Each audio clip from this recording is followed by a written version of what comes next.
Welcome to JGTCR, I'm Cope, and today we are tuning the AMG GT3 16.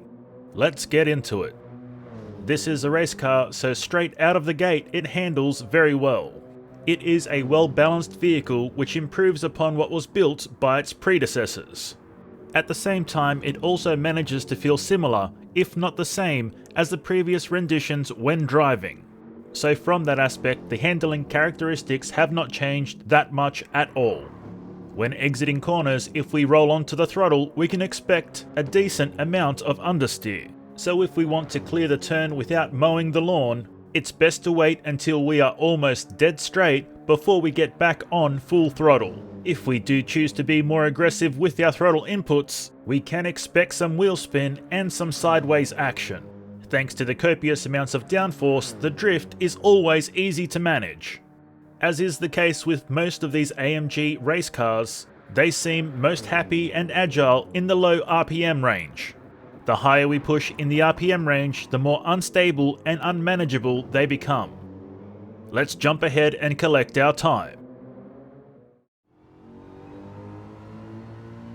6 minutes 32.9 seconds.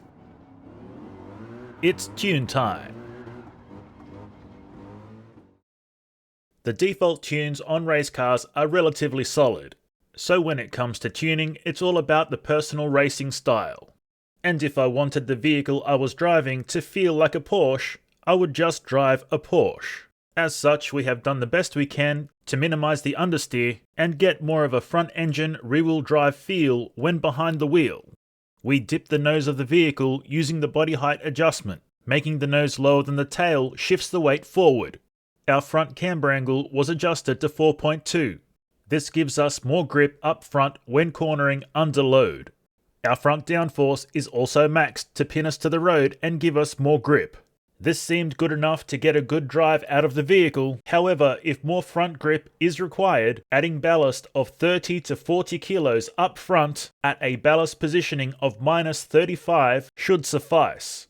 Let's test it in the field. And we're back with more of the same, just slightly better.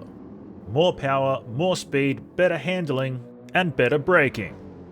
Our efforts to reduce understeer and get better handling have worked. However, there is still understeer to contend with. It just seems to be built in to the nature of these chassis. The power and power delivery have improved. And while power may come on more aggressively, it is not detrimental to the drive feel of the vehicle. Any wheel spin can be managed by feathering the throttle, and if we do choose to keep the boot in, controlling the drift is simple enough, as long as we don't try to hang out the tail too far. Braking is relatively solid, braking and turning is acceptable, and trail braking works like a charm. However, being too aggressive getting off the brakes can cause the tail to step out. So roll on and roll off the brakes, Daniel-san. Let's jump ahead and collect our time. 6 minutes 16.4 seconds. And now the drift tune. It has been a slow realization, but AMG race cars do not like to drift. After copious amounts of trial and error, this is what we came up with. It's not great, and a lot of it doesn't make sense, but it works. Kind of. Let's see it in action. It seems as though the more they improve the race chassis, the worse the drifting becomes. And this is most apparent with the AMG GT3 16. It seems as though no matter what configuration we put forward, this vehicle was just not having a bar of it.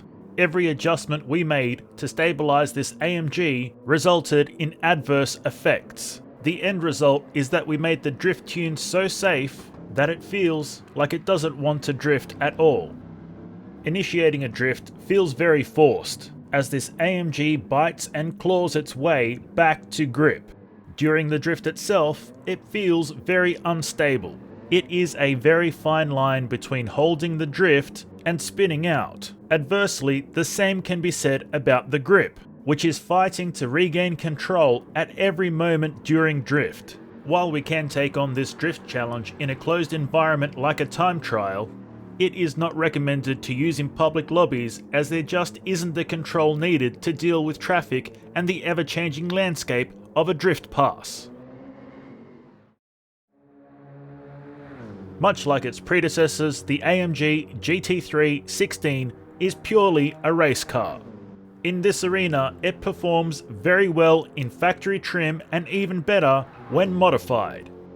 But when it comes to drifting, this vehicle glues its wheels to the road like a Just Stop Oil protester and refuses to comply.